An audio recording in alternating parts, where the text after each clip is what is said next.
the Stewart character came out in June of 93. The album had come out in May of 93. And it was like when Stewart came, it just seemed like that was a turning point. Is that how Yeah. you guys felt? Yeah. Oh, yeah. It was like overnight, the seas changed.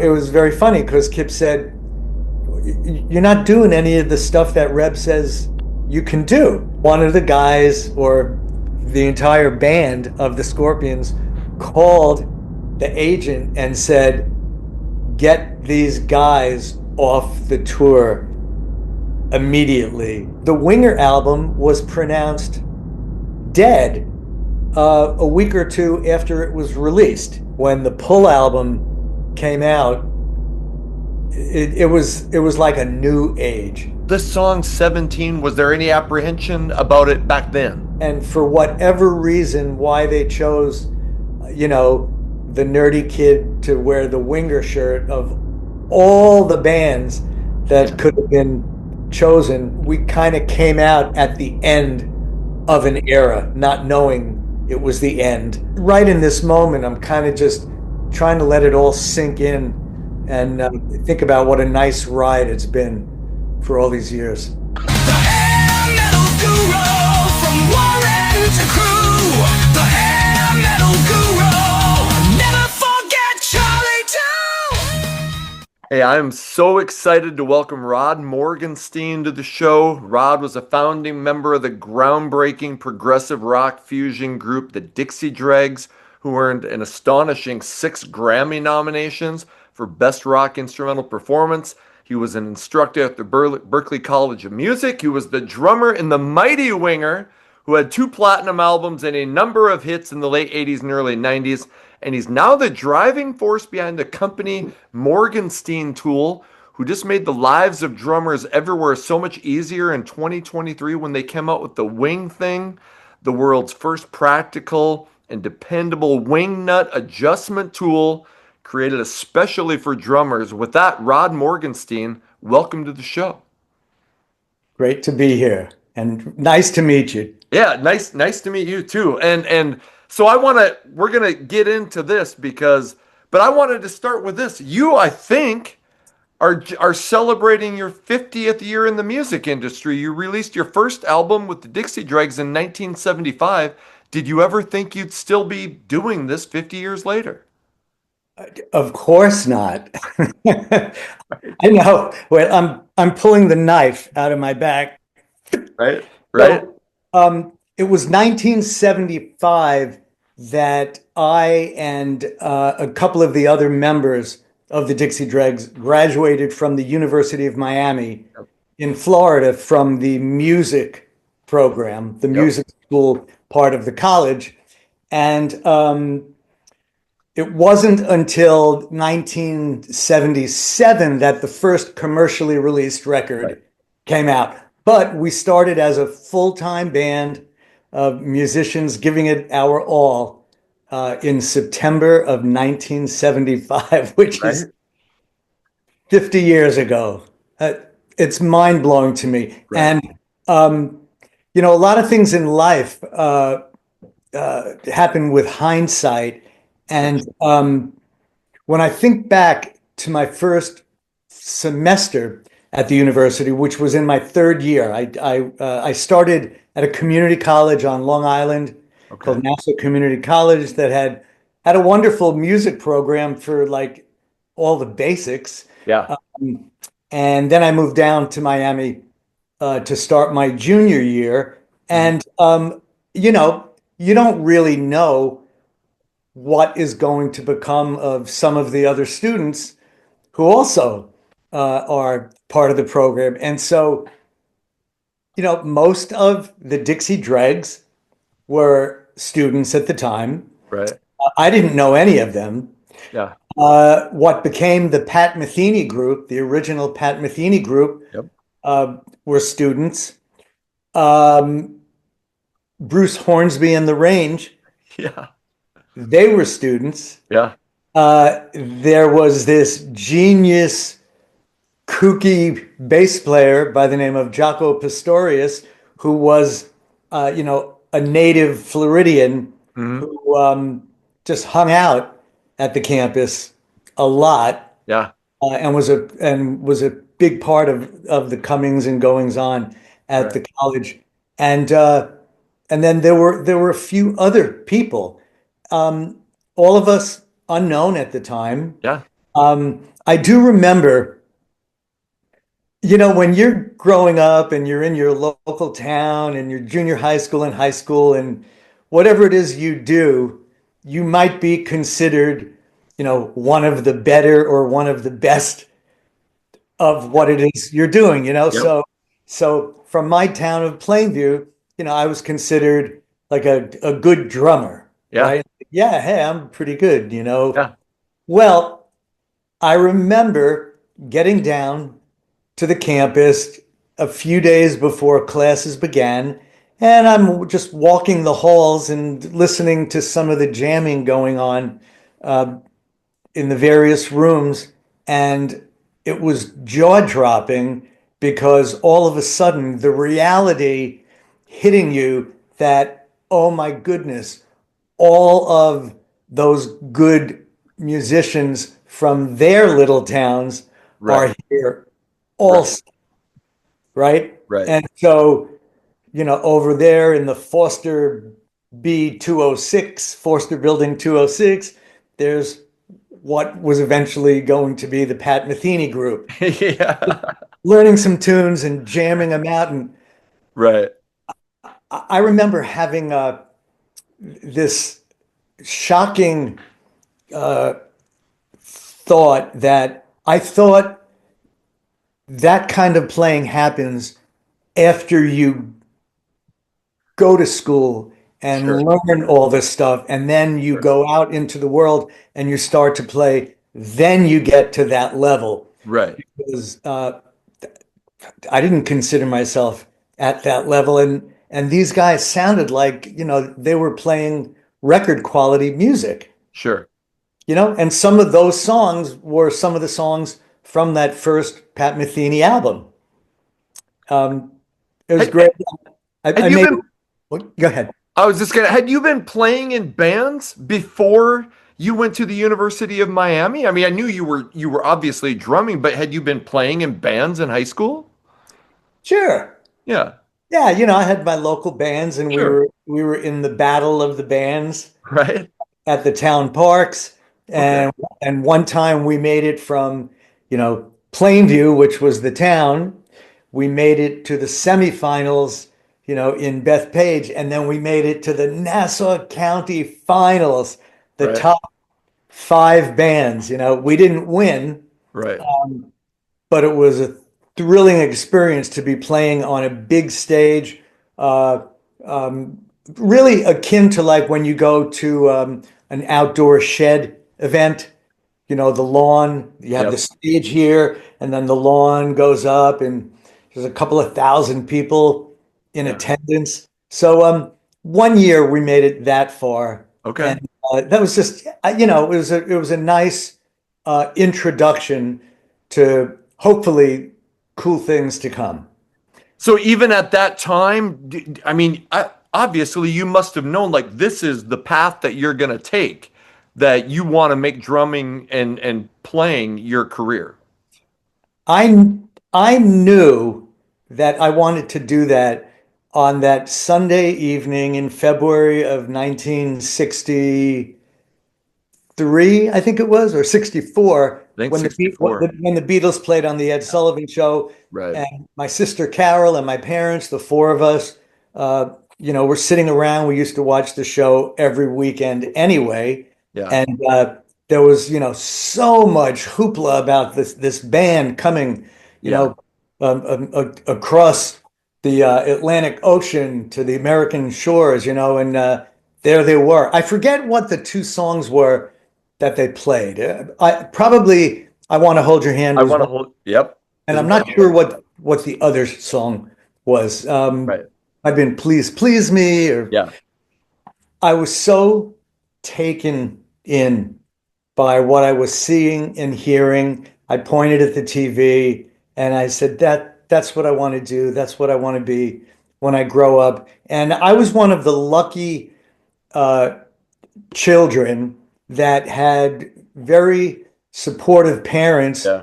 that, you know, wanted their kids to give their best shot at whatever they were passionate about. If a kid is fortunate enough to find something that they have some passion for, Yeah. um, it's wonderful in and of itself. But my parents, from day one, they said, "All righty, well, let's see, if we get you a drum pad and a pair of sticks, if it holds your attention." Yeah. And then, it might have even been the year that you chose what instrument you wanted to play in the school band or orchestra. Yep. And so I chose drums, and so now I was learning how to play snare drum. And immediately, when my parents saw that I had this big interest, they found me a private teacher Okay. to study with, this wonderful big band drummer by the name of Howie Mann, who Yeah. had his own kind of bit of a career back in the 50s. Yeah. And he was a terrific big band drummer. And he's really the person who taught me all the basics, how to read music, the importance of rudiments, and getting a good foundation in Mhm. reading, and then eventually learning how to read drum charts. So Yeah. I would play along with Woody Herman records and Count Basie records. So he taught me how to read these drum charts, which quite often were not very elaborate Right. pieces of music at all. They just sort of had kicks in Yeah. them, and then you learned how to interpret the kicks, right? And since he was a jazz drummer, he got me started on that path, as well as, of course, recognizing like this rock and roll thing that was happening in the early 60s and mid 60s was something that all young people were passionate about. So, he was big enough to recognize that and not poo-poo, this silly Yeah. rock and roll oompa oompa kind How, of drumming.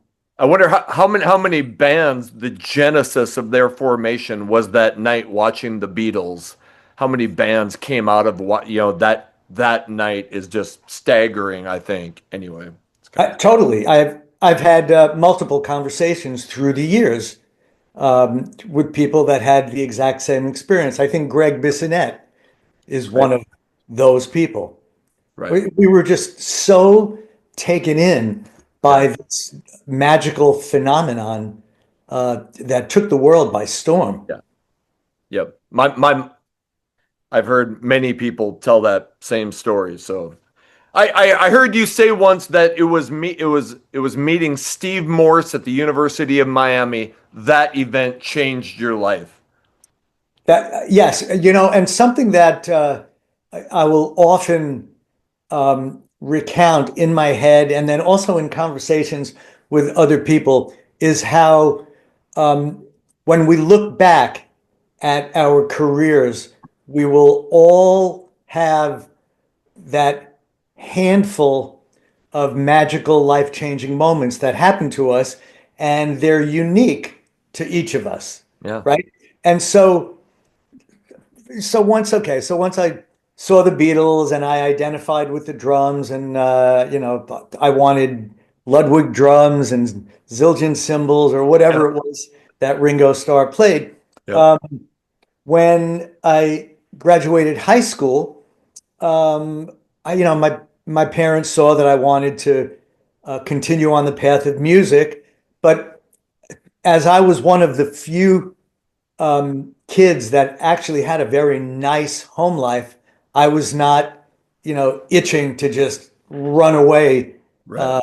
as soon as I could, right? Right. And my drums were set up in the home, and my parents loved that all my bands would rehearse at the house, and it would shake not only the house but the neighborhood. But they were so into it Yeah. and encouraged it. So I went to community college and I did my first 2 years there. And when the second year was finishing up, the mentor teacher that I had said to me, "So, are you planning on continuing ahead with your music studies?" And I said, "Yeah, I just don't know where to go from here." Now, at the time, there was a handful of colleges that specialized in music. Mhm. Berkeley College of Music was certainly one of them, and there was North Texas State. Um, but this teacher who I looked up to, he mentioned the University of Miami. He said, "That's where I got my undergraduate degree. They have a wonderful contemporary jazz music program there. And I suggest that, you take a look at it while you are searching for where you might like to end up." And Yeah. so a couple of friends of mine and I, we drove down. We took the 1,300-mile drive uh, from Long Island down to Miami, and I walked the campus and, kind of got a handle on what it was all about. The campus looked beautiful. Yeah. The weather was magnificent. It was, 10 minutes from the ocean. Yeah. Um, and so I made the decision to go there, right? But it was based on the urging of this mentor Yeah. that I had at the community college. Okay. So, all right, so then classes begin. I'm one of several hundred students that are in the music program, and trying to think, I don't think it was the first semester. It was either the second semester or the first semester of my uh, final year Okay. that I was in an improvisation class. It was called Improv 101. Now, when I went down to the university, I wasn't sure at the time if I might rather switch my principal instrument to piano Oh, because really? yeah, I had started listening to a lot of bebop music and then following the career of Miles Davis, how it went from of a more traditional um, jazz kind of thing to evolving into the fusion direction that he took things. But I fell in love with the piano, and my concept of what happens in jazz is the head of the song is played, ba-da-da, ba-da-da, da-da-da, da-da-da, and then it's a free for all, Yeah. right? And when they point to the pianist, the piano player just hits anything, Yeah. right? I didn't realize at the time that everything is based on understanding scales Okay. and chord changes, and I knew nothing Yeah. of any of that kind of harmony. I had taken some classical piano lessons, but that's a completely different world than the world of improvisation. And so I auditioned for and got into the college based on drumming, Yeah. but they let me major on piano. So, Okay. so I got to study with the jazz piano teacher. His name was Vince Lawrence, and then either in that second semester of the first year that I was there, junior year, or the first semester of my senior year, I was in an improvisation class, and it might have even been Improv 101 because piano was so new to me. Okay. And I was one of maybe two or three piano players, but there were a bunch of guitarists in the class, and at least a dozen of them. And they all had hollow body Gibson guitars with all the treble turned off. And, just like most colleges, and in this case, music, uh, you study from a certain kind of book or certain books. Yeah. And there was a book by the sax player Jerry Coker called Patterns for Jazz. That was the book that everybody was using to start learning to play these basic bebop lines. And all of the guitarists kind of had a similar sound and they were playing those licks, but there was one guitarist who didn't follow suit. So he Right. wasn't playing the Jerry Coker Patterns for Jazz licks. He Yeah. was doing his own thing, and he wasn't playing a hollowed body Gibson guitar with all the treble off. He played like this beat up Fender uh, Telecaster, a blonde guitar with a Stratocaster neck and Gibson frets, and it had a whole bunch of pickups on it. And, apparently he was really into doing work on his guitar. Right. But the sound was anything but a jazz guitar sound, nor were the licks anything but that. And I mean, I instantly recognized some kind of genius Yeah. happening there, but he was constantly, being yelled at by the teacher for not kind of following suit and sounding like you're supposed to be sounding in a jazz improv class, right? Right. He was fully capable of doing it, so he did what he had to do, but he was clearly on a different path. Now, I didn't know that this was Steve Morse, and one day midway through the semester, he struck up a conversation with me, and he said, "Hey, somebody told me you play the drums. I only know you, as a piano player in this class. The drummer in my band, whose name is Bart Yarnold, is a surfer, and he hurt himself, and he can't drum for the time being. Would you like to fill in for him?" And I said, "Sure," because as a student, you were always looking to play with whoever Right. you could. And so I remember going to this first rehearsal, and it was a jaw-dropping experience because the music that they were playing uh, were either Steve Morse original compositions. Okay. The lineup was the lineup of the Mahavishnu Orchestra, which was the band at the time that changed my life. So John McLaughlin was the guitarist, Jerry Goodman was the electric violinist, Billy Cobham was drumming, Jan Hammer was the keyboardist, and bass player's name was Rick Laird. And I was wearing out the grooves to those records. Yeah. And so, not only were they playing these Steve Morse compositions that kind of sounded like in the vicinity of the Mahavishnu music, maybe a little bit more melodic Okay. and taking more of a traditional approach in terms of verse, chorus, bridge, solo, chorus, chorus, chorus. Right. But they were also doing Mahavishnu cover songs, Okay. which was mind-blowing for me because they were my favorite band. And so we were playing a song called Celestial Terrestrial Commuters that was on the second album, the Birds of Fire album. And, after hours and hours of destroying the record, trying to figure it out, I figured out that most of the song is in 1916 time.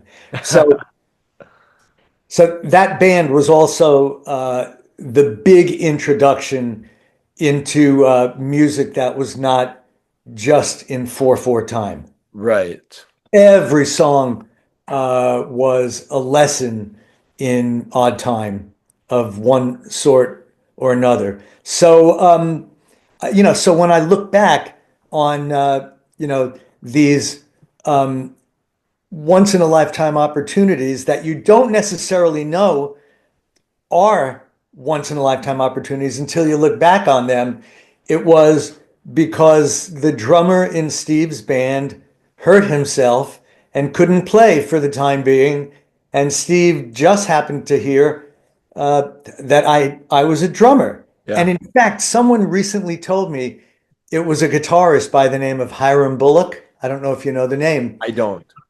So Hiram was a student at the University of Miami, another phenomenal musician who, as soon as he got out of college, he moved to New York, and he was the original guitarist in the David Letterman band, Oh, the late night band. oh, wow. Okay.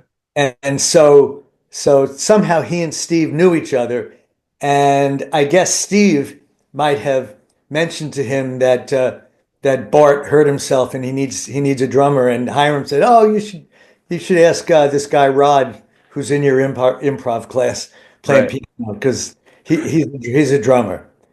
And that's how that whole thing started, with the connection to what became the Dixie Dregs. So how does the dregs, you go do this thing and discover this connection. How does the dregs form out of that chance meeting at the University of Miami?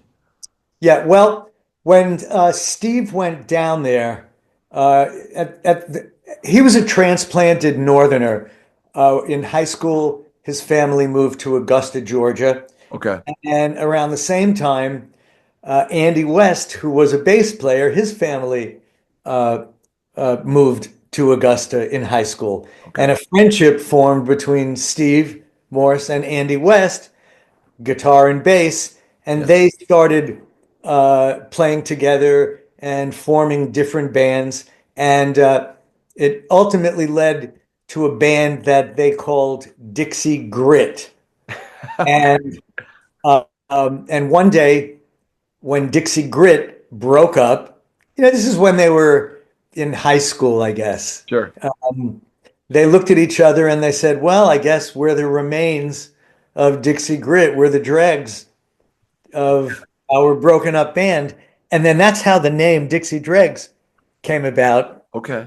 right? So they found new members in Augusta, Georgia, Yeah. at least to be able to play music, play the occasional gig or whatnot.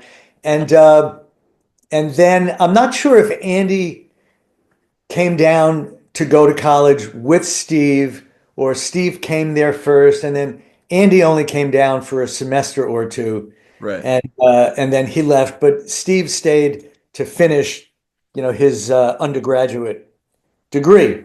Okay. But so when I first went to this rehearsal, right, the Yeah. first time, um, Hiram Bullock was playing bass Right. in the band, even though he was a guitarist. Okay.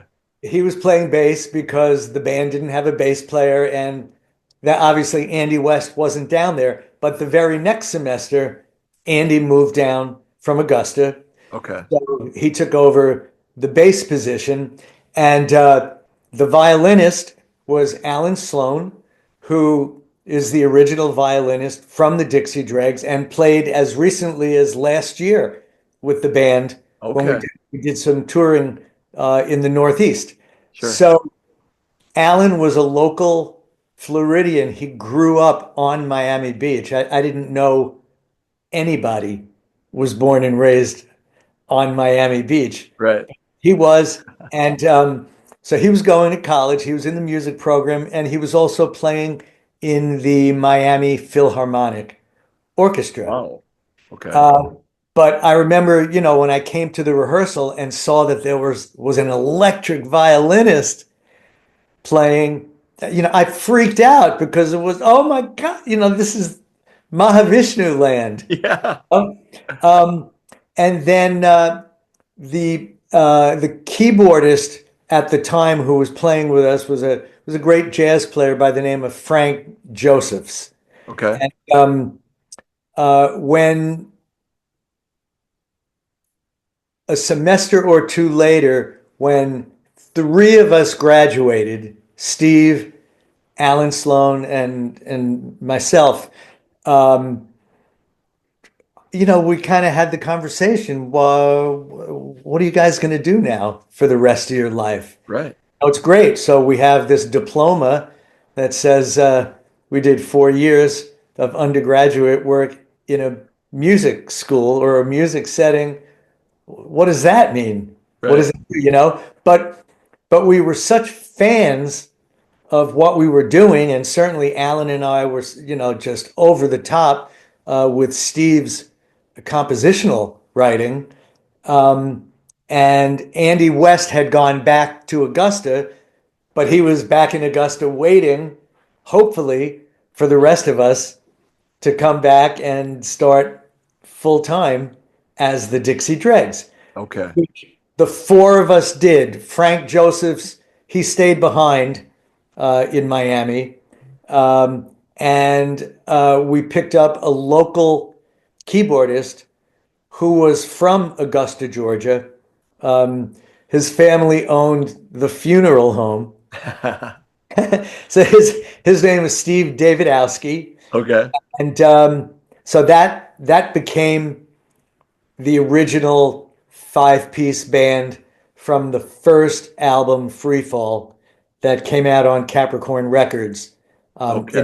1977. And again, talking about the handful of lucky breaks Yeah. that you catch in a career.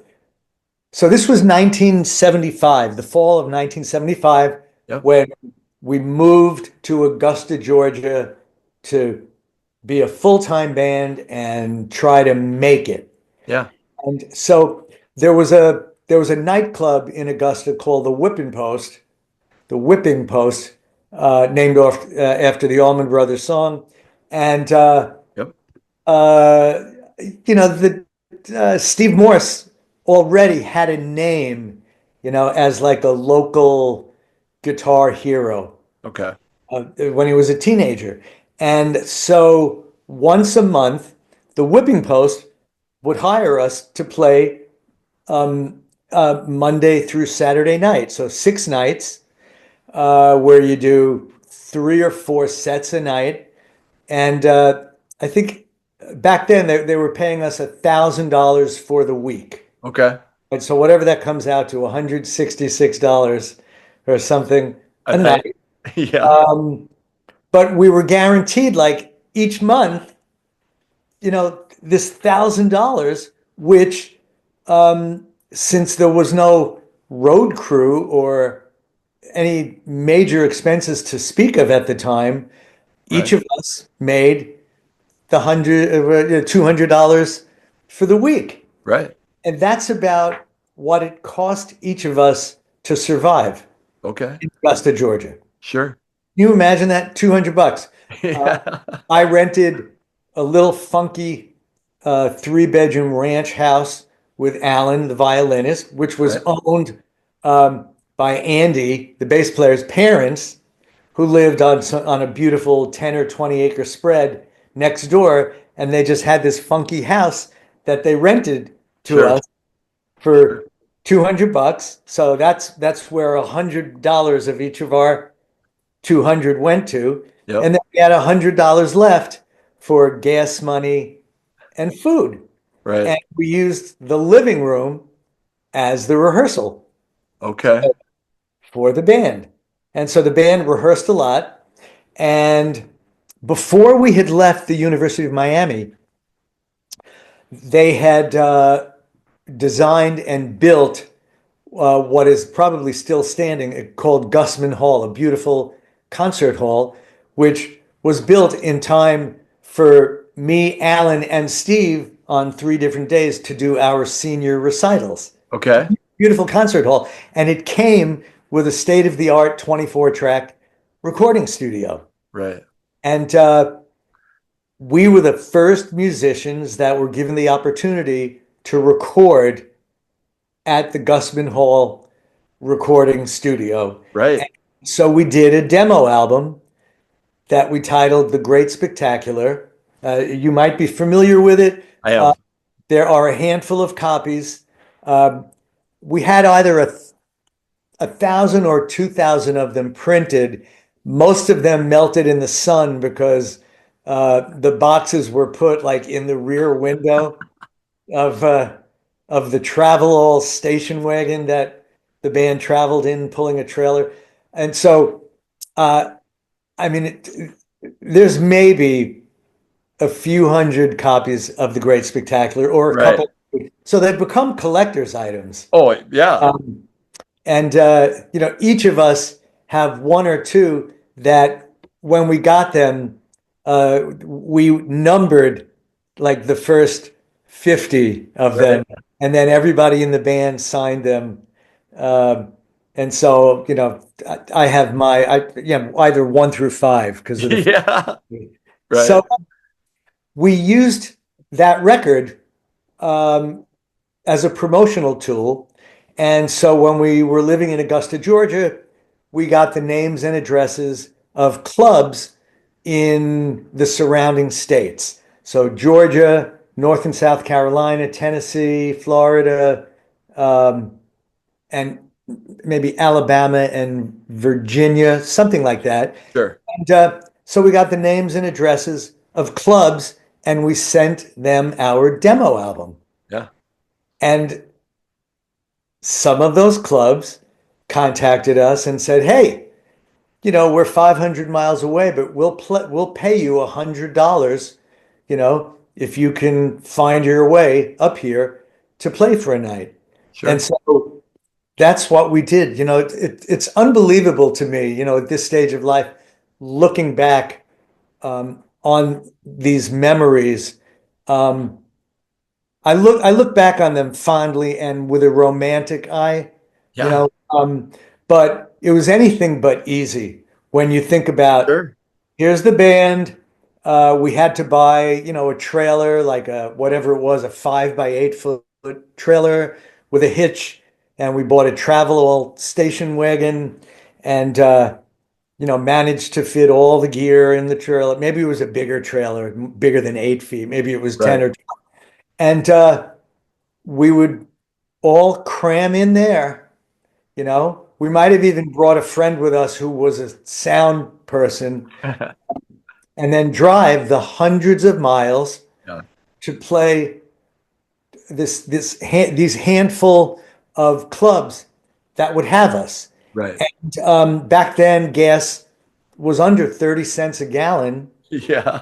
So the $100 that the club paid us more than paid for the gas and enabled the band to buy one hotel room Sure. because a Motel 6 was about $20 back then, and we wouldn't all go into the office to get the key. Most of us would hide behind the Right. building. One or two of us would go in because five or six of us were going to have to sleep in the room. Pull the mattresses off the Right. beds. Um, but you know what? Where there's a will, there's a way. And I know young musicians are still doing it Yeah. today. When you have a passion for something, you pull out all the stops, and you do whatever it takes to get yourself playing in front of people. Right. There were times where, um, toward the end of the evening, uh, we would make an announcement. Hey, if there's anybody that, has the room in your house or apartment, we need a place to crash tonight. We have sleeping bags with us. And we made some friends Sure. that way too. Now I hear, I know for years there's been a website called Couch Surfing or Couch something, Okay. Yep. where musicians will make Yeah. contact with Yeah. people that will offer, their residences for the Right. bands to crash because they know how difficult it is Yeah. for a band to play in a city. Sure.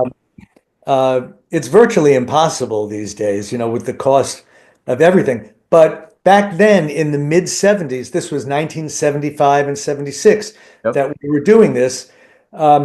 We built up a circuit, where every week or so there was a Friday and Saturday night somewhere that we were playing for $100. Now, the first time a band that no one's ever heard of plays somewhere, very few people show up.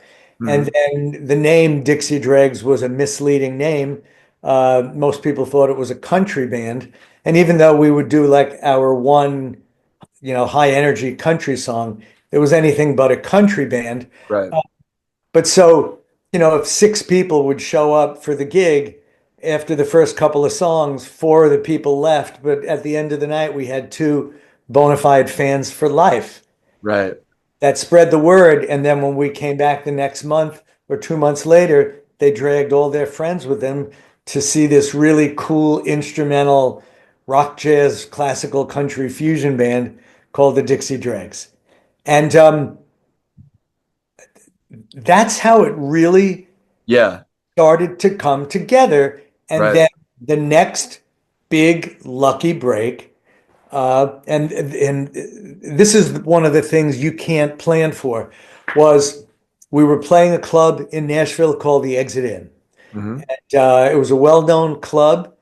Lots of country bands played there, but they also would bring in rock bands. And we played one night as the opening act for, what they used to call them super groups. So Al Cooper from the Blues Project and this guy from Thin Lizzy Right. and this, they would do a show. And the first time we played there, um, we were in the middle of our set and someone calls a band meeting and said, "Don't look too obvious, but sitting at the bar is the piano player from the Allman Brothers band." All right, so, in the mid 70s, they were one of the biggest bands in America, if not the biggest band, right? Uh, Yes. and yeah, remember the song Jessica? Da, da, da, da, Yeah. da. That iconic piano solo. So we kicked our show into high gear, and at the end of our set, Chuck Leavell, the piano player, came running over to us with the person he was with, whose name was Twigs Linden, who was the Allman Brothers production person. And, they were beside themselves and they were saying, we're on tour. We have a night off. We thought we'd come in, have a beer, and check out some local country music. Boy, oh boy, was this a treat. Who are you guys and where can we buy your records? And we said, we don't have a record deal. Like we're Yeah. we're on this circuit of this Yeah. handful of southern states, uh, working our tails off, hoping one day, to have a moment like this happen where we meet someone who could maybe help open a door.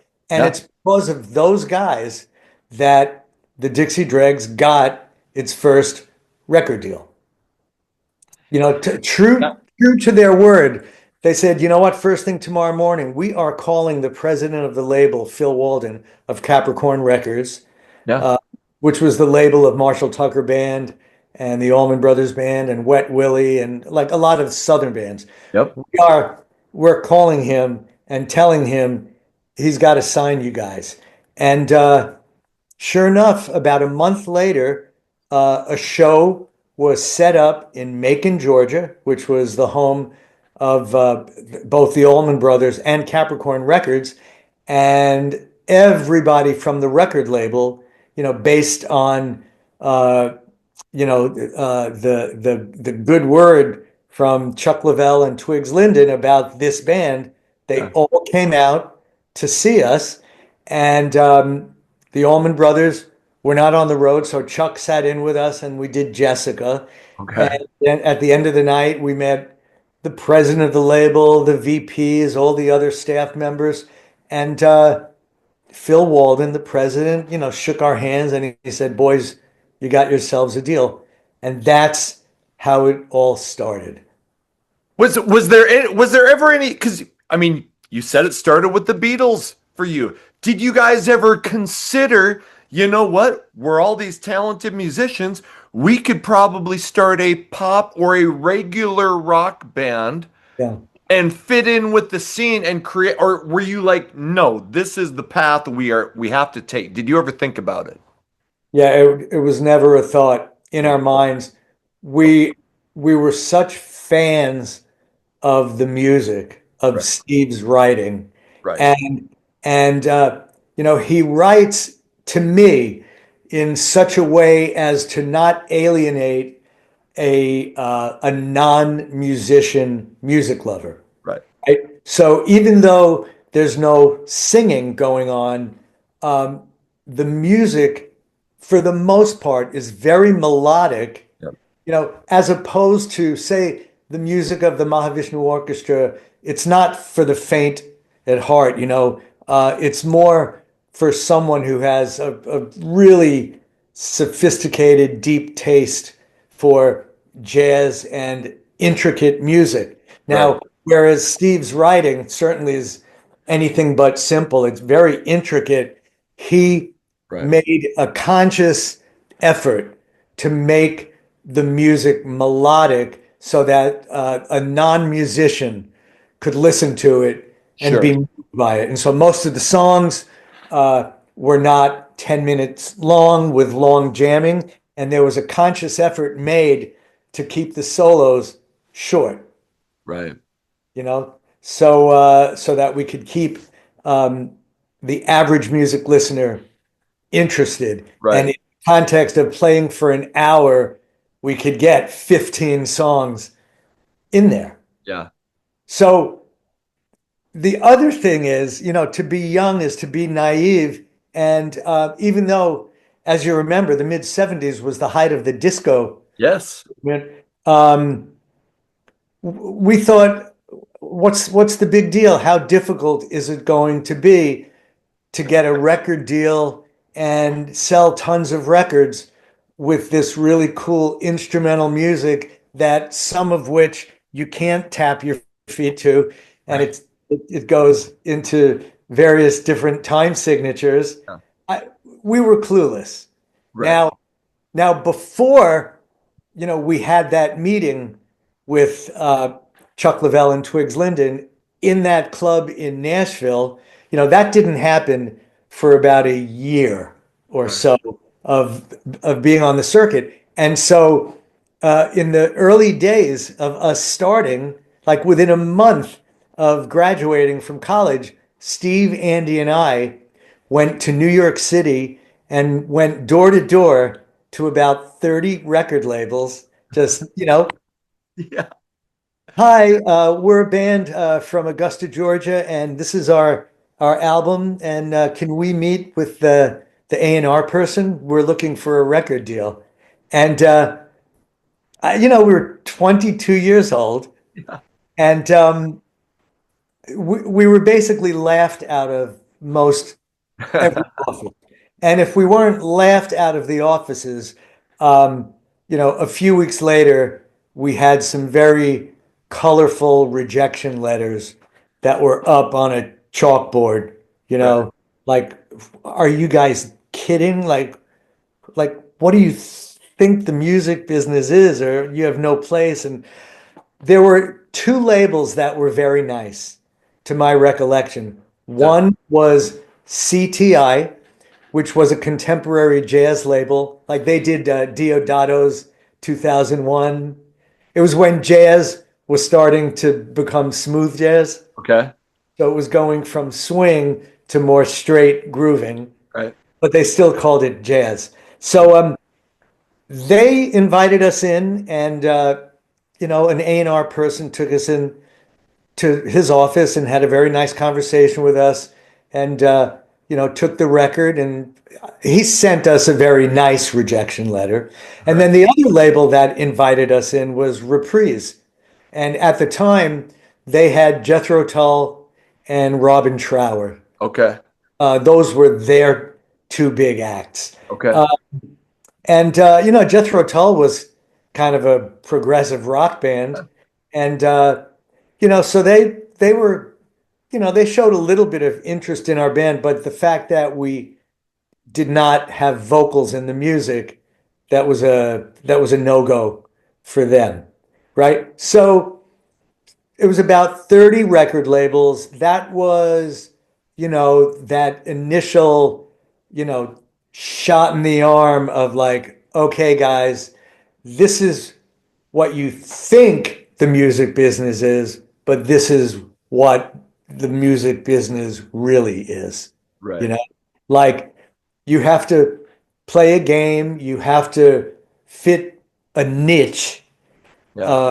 You you have to check out Billboard magazine and see who are the artists that are dominating the charts, what is the kind of music that they're playing, is there an instrumental in there anywhere to be Yeah. found, right?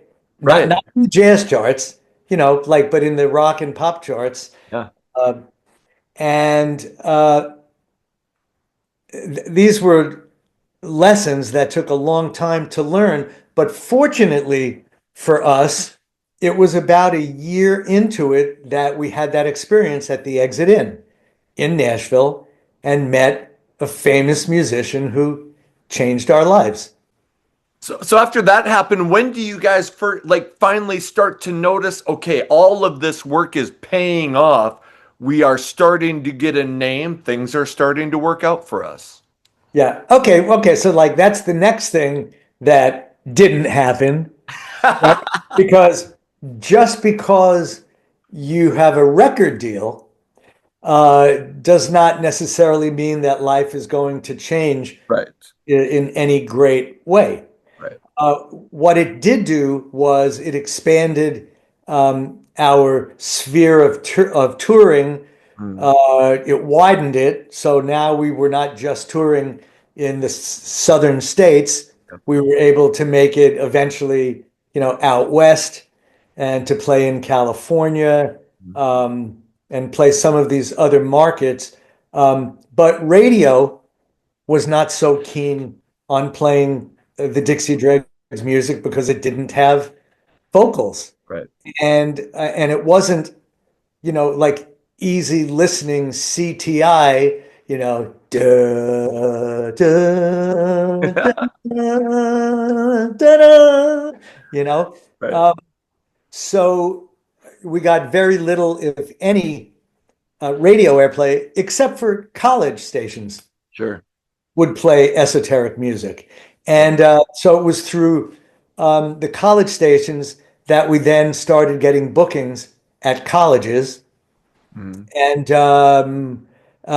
there were these events where a lot of colleges that are planning their music for the year get together. They have conventions.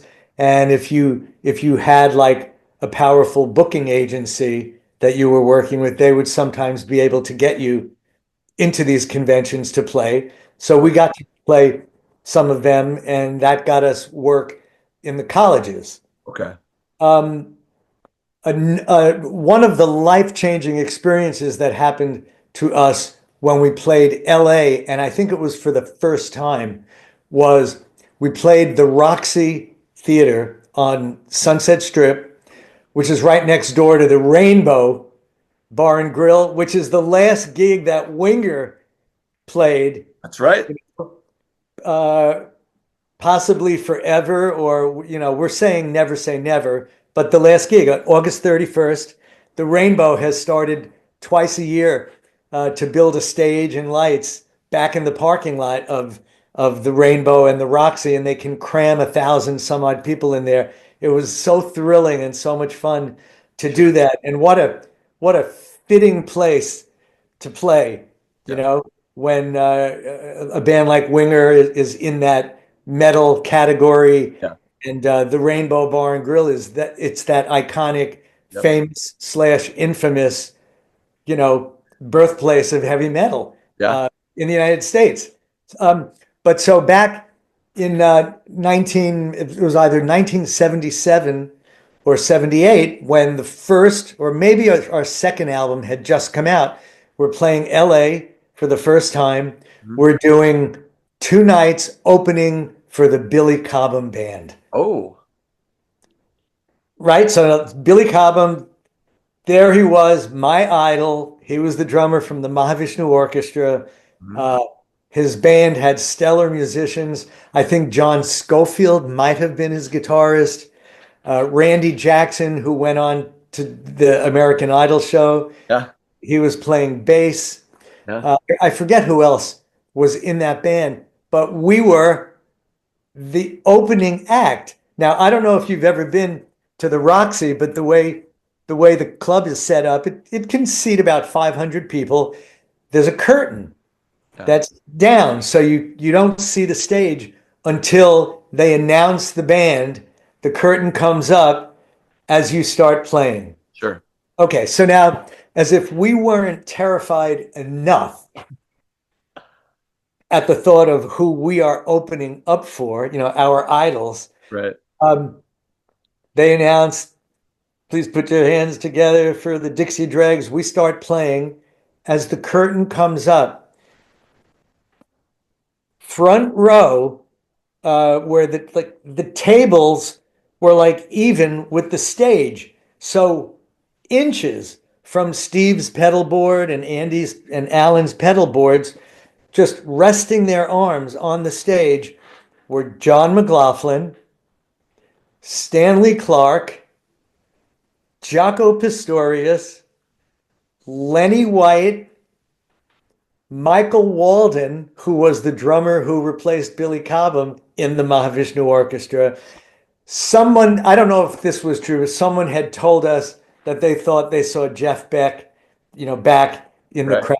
I don't know if that was true or not, but these five guys were literally inches from us. You talk about terrifying. Oh yeah. It was another one of those life-changing moments, and it was such a thrill for all of us to meet them, Yeah. and get to chat with them a little bit. And that, they were just hearing us for the first time, and it's like the most wonderful experience. At the end of that show that all those guys were at, they all went on stage and jammed with Billy. So you had Billy Cobham, Lenny White, Michael Walden, Jaco Pastorius, Stanley Clark, and Randy Jackson. John McLaughlin, up there.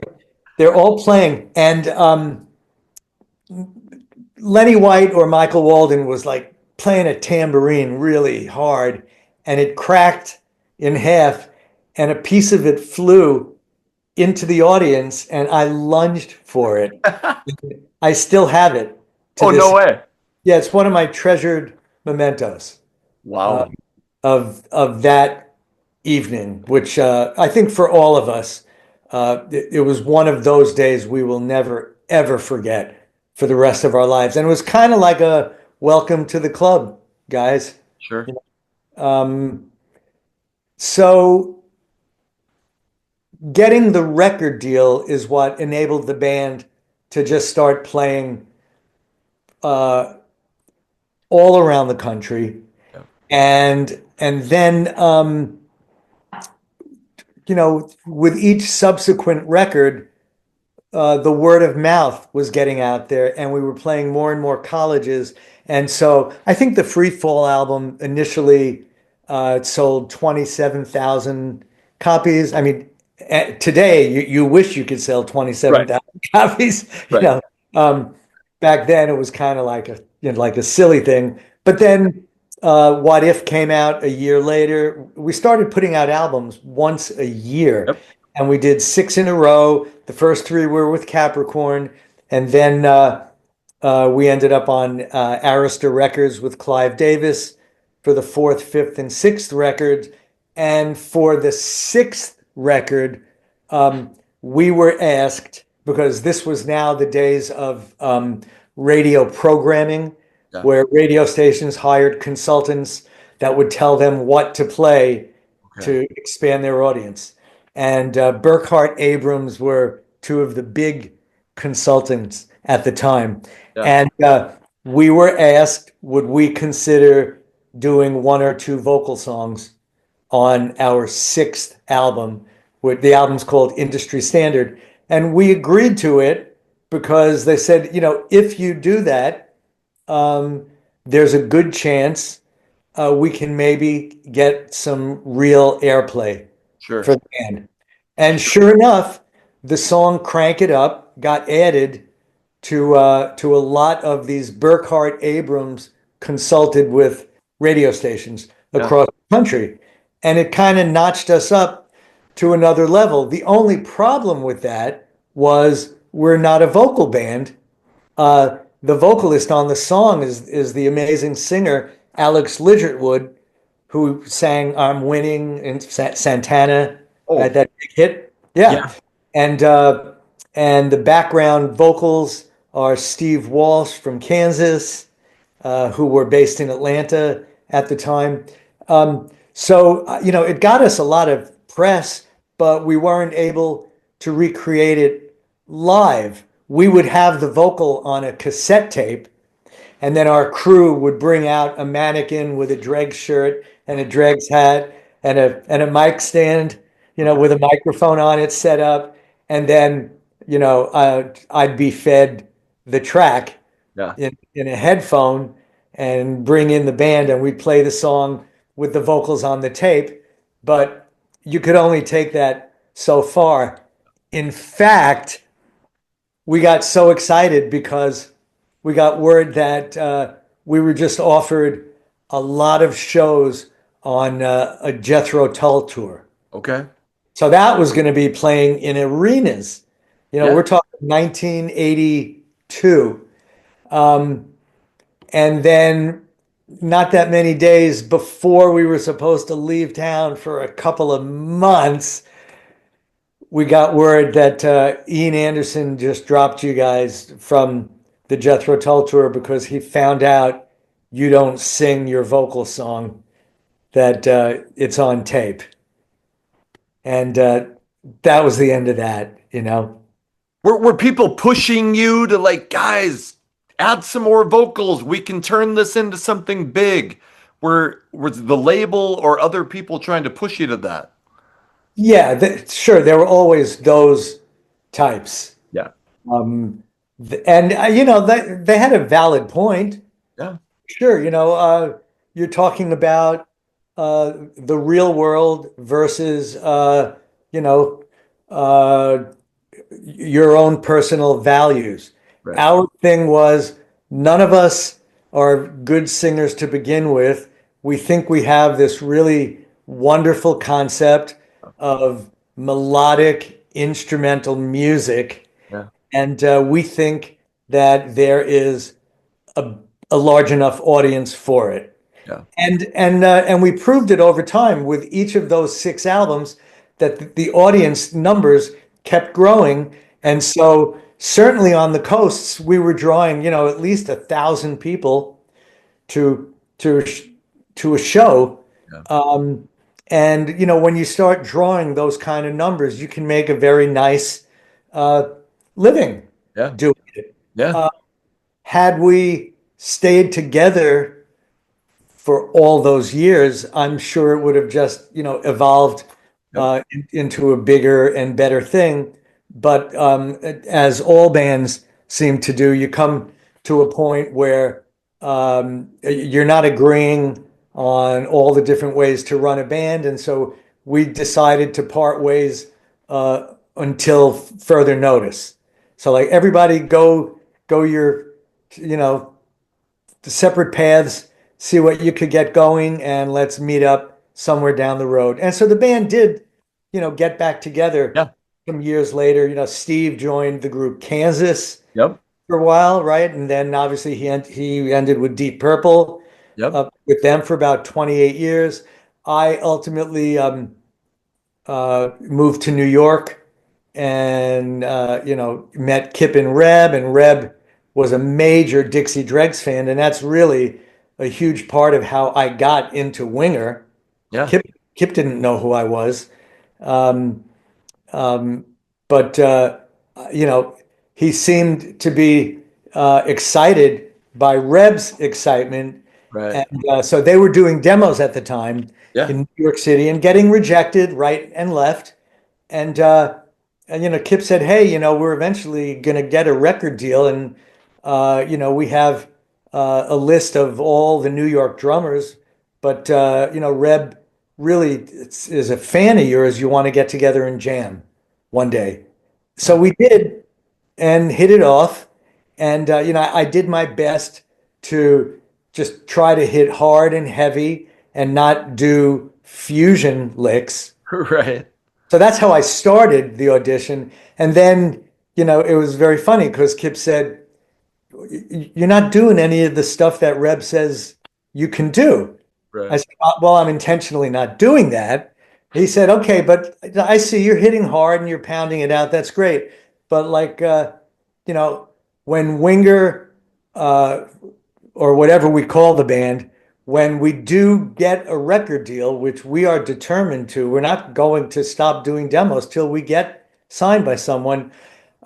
He said, "We're looking for different elements that can make us not sound exactly like Right. all of the other bands Right. that are out there and getting signed. So we want to be able to be spoken of in the same breath as Bon Jovi and Cinderella, Motley Crue, Kiss, but maybe we can have things that are part of our band that those bands don't have."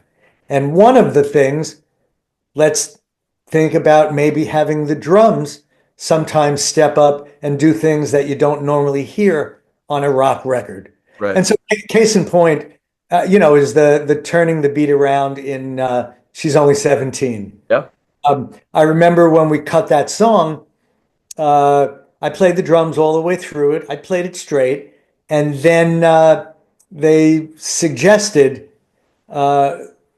cutting the drums again, but in that part where Reb ends the guitar solo and starts playing the riff.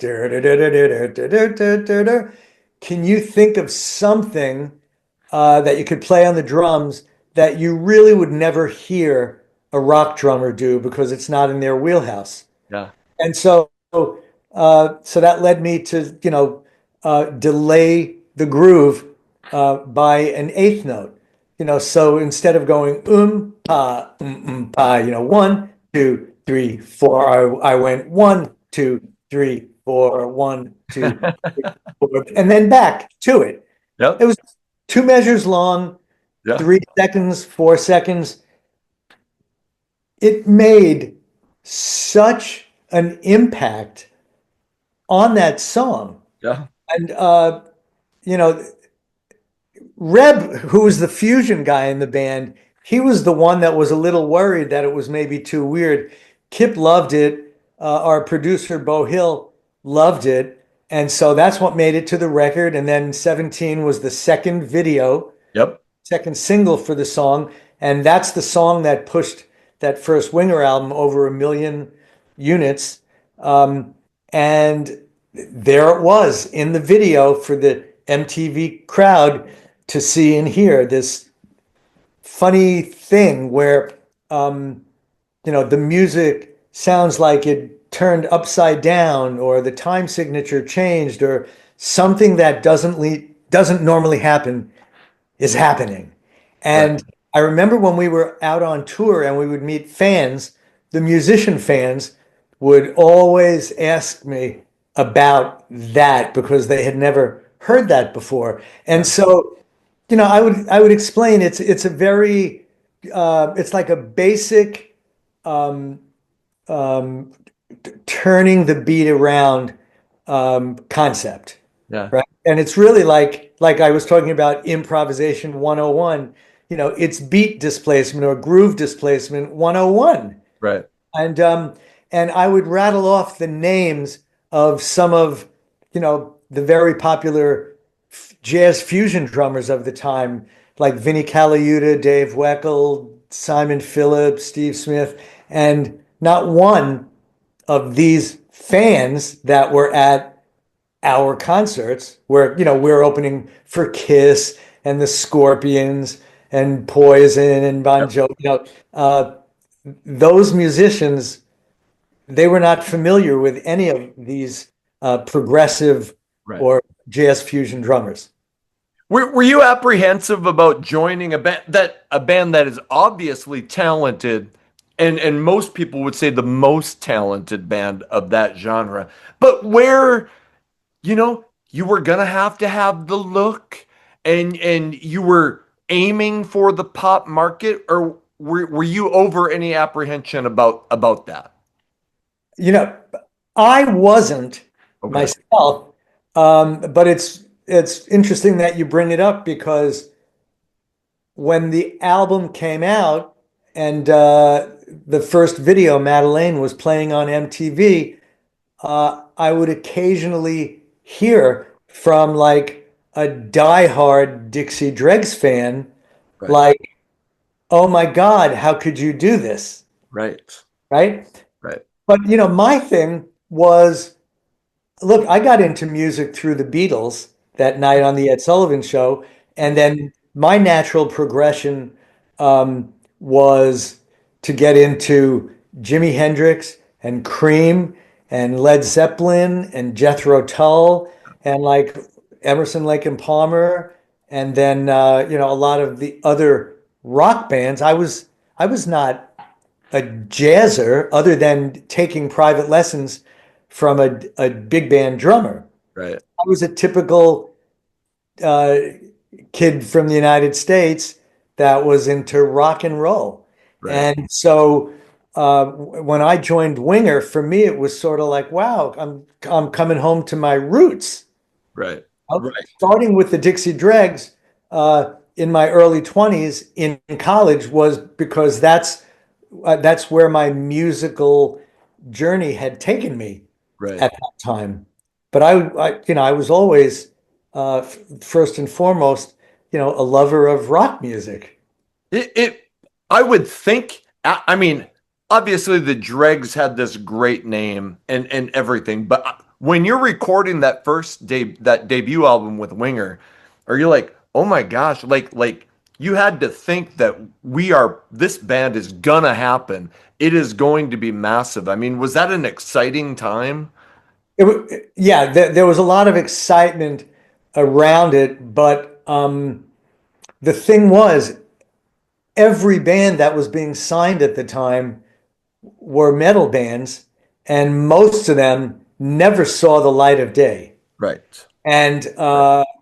you know, we found out after the fact that the album was released at the end of August of 1988. Yep. And, record labels follow formulas. And if they don't get a certain, at least back then, they used to follow formulas where they had to get a certain number of radio ads per week. And then if a next week comes and you don't get another radio station adding the song, they would quite often end it Right. over because in the case of Atlantic Records, they had so many records coming out each month. And so we found out after the fact that the Winger album was pronounced dead a week or two after it was released. Now, Oh, really? yeah, but um, fortunately, the label did an inexpensive video of Madeleine, Yep. and MTV gave it a few hits. Right. And so, like a week or two after the album, and this is my recollection, Yeah. but so like a week or two after, all right, Winger's over, let's go on to the next band. And not even a second single. MTV played Madeleine on Headbangers Ball, Yeah. and then maybe played it in a light rotation. All of a sudden, the few thousand copies that the label had printed started selling. Yeah. Then they went back to their meeting and said, hey, maybe there's some life left. And then radio stations seeing MTV playing the video of the song, they started playing it, and then everything feeds Yeah. on itself, right? And then all of a sudden, we went from it's over to whoa, looks like something cool is happening. And then, one thing led to another. Is like, hey, Scorpions want to take you out for a month, and then Bad Company, and all of a sudden, tour bus life started. I had never traveled in a tour bus, except for one time. Okay, so now I'm talking, this is 1988. Yeah. At the end of 1985 into the beginning of 1986, over a 3-month period, the Steve Morse Band, Yep. which was an outgrowth of the Dregs. When the Yep. Dregs disbanded, Steve wanted to do a trio, and he asked me if I would continue playing with him. Yep. And so we got 3 legs on the Rush Power Windows tour. Yeah. And so all of a sudden, going from the Dregs, where we were playing clubs for a few hundred people, or 1,000 people in LA, 1,000 people on Long Island and New York City. Now we are the opening act for the biggest musician band in America, and I am the opening drummer for the most famous drummer in the world, Yep. Neil Peart.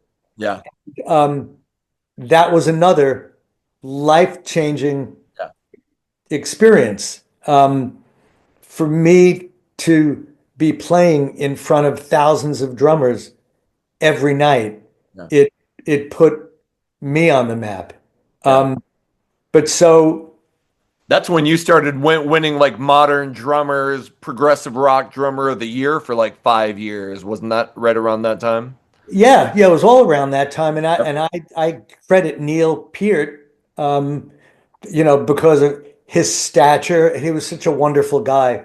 Also, I got to spend a really nice amount of time with him to get to know him. He was a good man, Yeah. as the other guys also, Getty and Alex. But the reason I'm even mentioning it is so it was with the Winger touring that was my first experience being in these beautiful tour buses. Yeah. But back when we did these 36 shows with Rush, one day they mentioned to us in a conversation, they said, "Hey guys, if one night any of you guys want to hop on the bus with us and take the trip to the next town, you're more than welcome." And so a couple of us took advantage of that. And so, on Rush's bus, it was just the 3 band members and their tour manager, Yeah. and me. And I don't think it was Steve who went on the bus. It might have been our bass player, Jerry Peak, or we took a 4th person so we could do a vocal. Yeah. Yeah. Terry Brock was Yeah. also a guitarist. And so that was my first experience traveling on a tour bus. So it was probably like January of 1986. And then it was 2.5 years later, in the fall of '88, that I was now living on a tour bus for nearly a year. I remember, they say you strike when the iron's hot. So when the album came back to life, came back from the dead, and really started growing legs, you just stay on the road. Of course. And you play as many concerts for as many people as you can until it runs its course. And so I remember counting from that point in September, or maybe it started like October 1st with the Scorpions. They were the first gigs that we even did as a band. Winger never played a club. I was in a tour bus, or let me put it another way. I slept in my bed at home 20 days out of 365. Wow. That's how many days I was gone on the road. Now, you're not playing every day because Right. some days are travel days, and if you're going overseas, Yeah. there's fly days. Yeah. And so here I am 50 years, from the beginning of this entire process. Tell you what, the playing is still fun, but the travel is so taxing. That's what I've heard. Ah, Yeah. I'm sure. I'm it's sure. rough. You kind of mentioned it, but your first gig as a band is opening for Scorpions in front of 10, 12,000 people. I mean, how did that go? It's your first gig. Apparently terrible. Um, so we got on that tour because our booking agent was the Scorpions booking agent. Okay. He might have been with William Morris at the time, this guy named Nick Karras.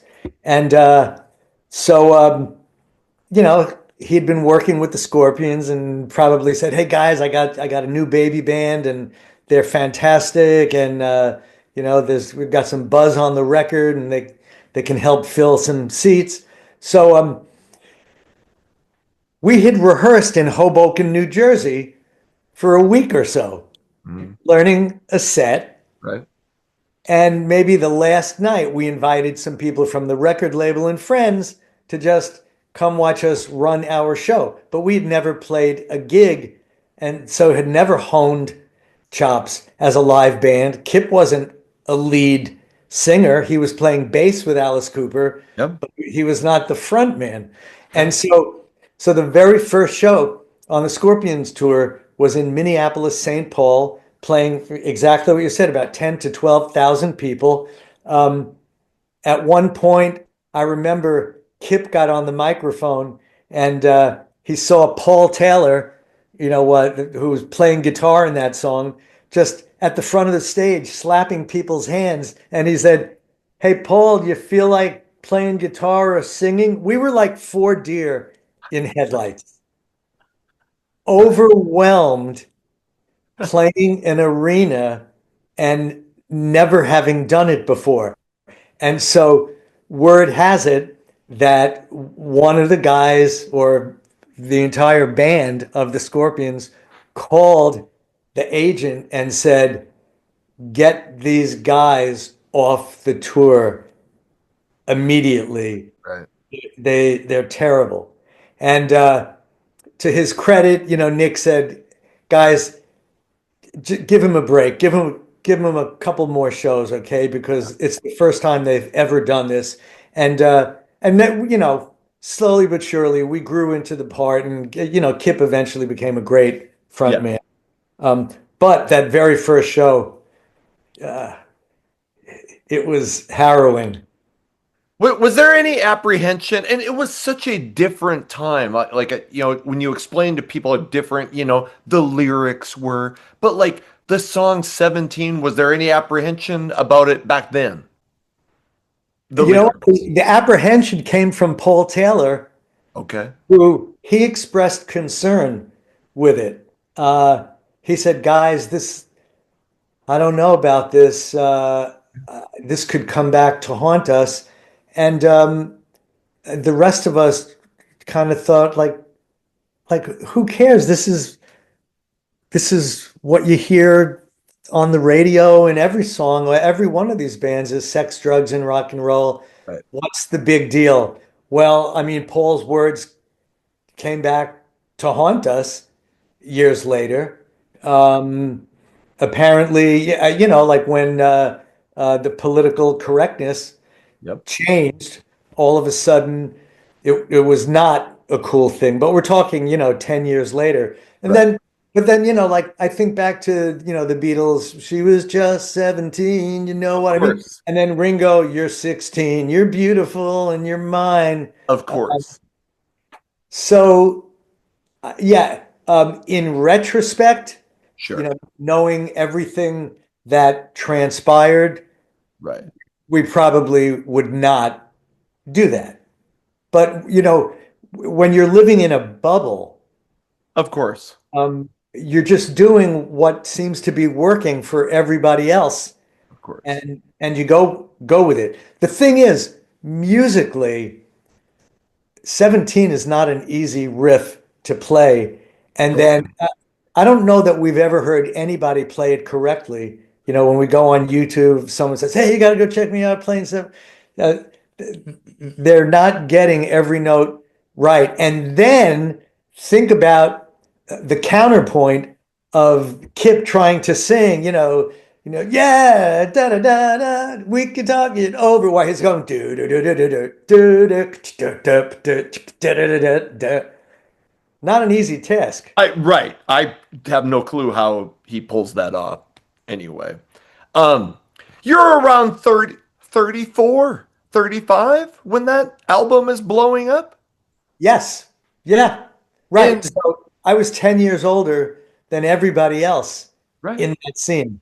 It was And it was fascinating for me having come from, the previous 12 years really mhm. of being in this musician, instrumental, jazz, fusion kind of world, suddenly in the rock world, and being older than everybody else in my band and most of the other bands. was Um, was it ever awkward? And I know you were married, your wife Michelle. I mean, and I'm sure there's girls all over the buses. And I mean, what was that like for you? yeah, everything is true, you know, for uh, for the teenage boy who now is in his 20s or whatever and in a rock band, um, and wants to live out their teenage boy's fantasies, Right. like it was there for sure. Sure. Um, um, I had such a love affair with my wife, Michelle. She was my childhood sweetheart. And you make decisions about how you're going to live your life. Yeah. And there was no problem. Right. If you can put yourself in a situation if you want to, Yeah. or not. And so you know, we worked it out to where it was a wonderful ride for the two of us. Yeah. And everybody in the band, everyone in every band I've ever been in loved Michelle. And she was a really special uh, person that would make the other person feel special. She would want you to talk about yourself. Tell me about what's going on in your life. She wasn't about her. So I lost her. It's coming up on 20 years I heard that. Yeah. that she passed away. But we had a beautiful life, and she was the most supportive uh, person for somebody in a wacky, crazy career as music is Right. and can be. And I mean, you don't strike me as somebody who was out partying and drinking and getting all crazy. I mean, or maybe, but that doesn't seem I like, mean, and look, I like most everybody. I mean, I did my share yeah, of partying, but again, I was already in my mid 30s. I had done more of my partying uh, back in the Dixie Dregs days, sure, you know. sure, Uh, and then, eventually you come to all things in moderation, yeah, to that yeah, way of living. And look, I mean, we see how many wonderful people that we've lost, in the last 10 or so years. And it seems like not a week or two goes by now that you don't hear about somebody else that's right. passing on, right? Were you writing, like, are you writing in the heart of the young while you're on the road, or is that after the tour is over? No, Kip had a keyboard workstation Okay. uh, under the bus Yeah. or riding with the gear, and it was always wheeled into the dressing room. I remember he must have spent 1,000 hours on Rainbow in the Rose, Wow. working on that one. Okay. And like that's one of all of our favorite songs because it's a song, it's a deep song. It's Yeah. musically got a lot of interesting things going on, and lyrically it's deep. And I'm remembering it's so funny. Our tour manager Rick would bring fan mail onto the bus in bundles, and so sometimes as we're traveling down the road, we would like read fan mail. Yeah. And so this was after the release of In the Heart of the Young, the second album. And someone wrote a letter saying, Kiss is my favorite band, And I loved this album until I heard Rainbow in the Rose, and I hate that song.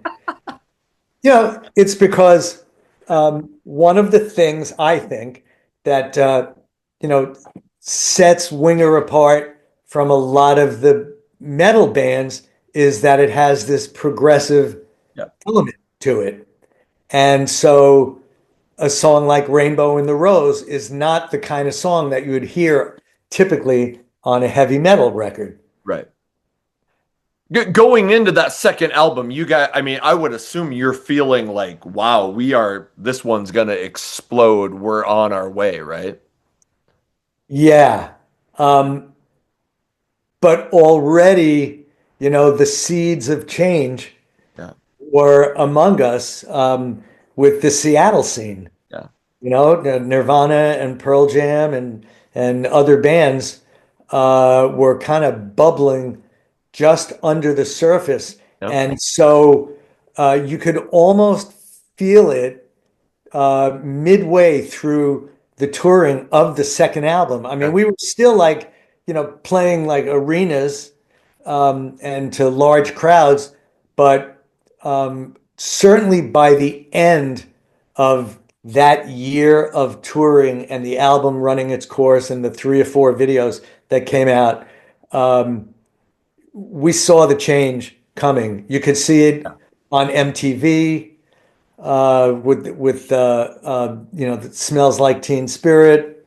And boy, oh boy, when the Pull album came out, it was like a new age. We thought we were putting out our proudest album, that had a lot of depth to it, and I really enjoyed watching your podcast with your friends talking about that album. So much effort went into it, and so kind of like the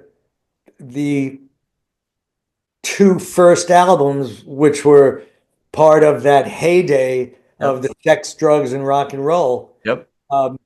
were like replaced by a more serious approach. We like made a serious attempt at trying to be a band to be taken more seriously. Yep. But it already seemed like it was too late. Beavis and Butthead had sprung up on the scene, and for whatever reason, why they chose, the nerdy kid to wear the Winger shirt of all the bands that Yeah. could have been chosen. Um, uh, Clearly, I mean, it was very, very painful. I'm sure not just for our band, but for all of the bands seeing what was happening. But for us in particular, with the Stewart character, proudly wearing his Winger shirt as his parents wore Winger shirts, um, it seemed like a very unfair, you know, thing to go against the band that had some of the more serious musicians in it. But Bo Hill, who produced the first 2 albums, said that you guys were the most top-notch band he had worked with in his career. Hmm. And in the Heart of the Young went platinum. You had a huge hit with Miles. I was going to ask you one question about In the Heart of the Young. Is Yeah. it true, like when you submitted it, did the record label say like, I don't hear a rock hit, and you kind of had to go back and Yeah. Yeah. So the original submission did not have Can't Get Enough or Easy Come, Easy Go. It had Miles Away. They yes, said, we clearly have the ballad, yep, but we don't want to lead with it. Can you guys go back and like just pound out some more stuff? yeah, I'm really glad that we did go back. yeah, One of my favorite songs to play is Can't Get Enough. yeah, It's probably the most basic drumming I've ever done in my life on an album. But as you grow and mature as a musician, things that once were important to you or that were the most important thing to you somehow get replaced by other things that are more important. And with a song like Can't Get Enough, to me, it's like, oh, okay. So what I do on my instrument should be the best thing possible to support that song. Yeah. I shouldn't have to put in my favorite lick that I just learned, Right. practicing for the last 10 hours. And that's, younger musicians think that way. They work really hard on coming up with wild and crazy uh, uh, complex patterns. And then the first thing they want to do is throw it into every song Right. that they're playing. But at a certain point in a career, you learn that the song is the most important part of the whole thing, Yeah. not your individual cool lick. Yeah. And then, and for me and Winger, there were plenty of spots for me to kind of do, my more fusion oriented drumming. Right. But so to just kind of play a reverse disco of a with, what I call the tried and true kick snare pattern number three, pa, pa, pa, pa. That's most of the song. Yeah. And then, to just try to lose yourself in the simplicity of it, hitting hard and just trying to make your audience connect Right. with the primal vibe of it. Right. Right. So it's one of my favorite. It's funny though, talking about, favorite Winger songs, two of my other favorite Winger songs, one of them I only play bass drum on, and that's Who's the One, Oh, because we hired, the amazing percussionist Alex Acuna yeah. from Weather Report and so many other bands. He played the percussion on it. So I just played bass drum. I love that song. I think had that song come out, had Winger come out one album earlier, Yes. had we come out in 85 Yes. instead of 88, I think we'd be having a whole different conversation here. And we would have been a band that is playing sheds Yes. every summer. But in retrospect, hindsight being 2020, it's like we kind of came out at the end of an era, not knowing it was the end until the second album ran its course. But so like a song like Who's the One, if in the heyday of these bands, I think it would have, been a bona fide smash. I love that song. What happened to why did Paul Taylor leave after In the Heart of the Young? He Paul, he's got a multifaceted career where he was involved in writing so much music for these companies that place music in movies, Yeah. sometimes sound-alikes, sometimes completely original. And he had this like endless bevy of opportunities to be doing that. Plus, like I said earlier, the road can do a number on your head, and twice through that cycle of being gone, a year at a clip, I think for him, he just had enough, Yeah. and just did not want to do it. Right.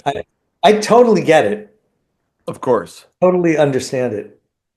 When you were writing, and I appreciate your time. I hope I'm not taking too much time. This is amazing.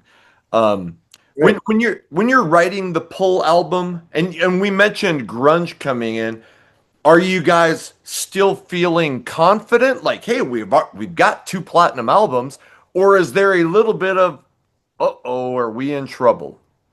Yeah, it's a little bit of that. There was some trepidation because you could already see it Yeah. in the charting on the Billboard Top 200. Yep.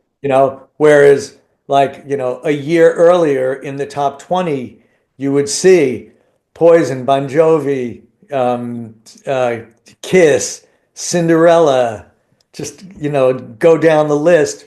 All of a sudden, there might have been a couple of those bands, but Yes. uh, when the albums were coming out, they might come in the top 20 for a week, and then in the second week, they were already starting to fall. So no, we felt like this was a um, like a do or die moment.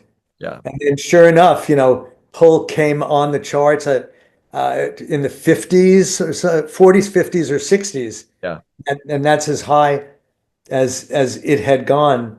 Um, and it too, I mean, I thought like um, uh, uh, Down Incognito, I thought that was a really special song Yes. that had it come out a year or two earlier would have ridden the charts for a long while. And by the way, this hangs in my basement. Ah, Original ad for that. thank you. We talked a little bit when we talked about the Pull album.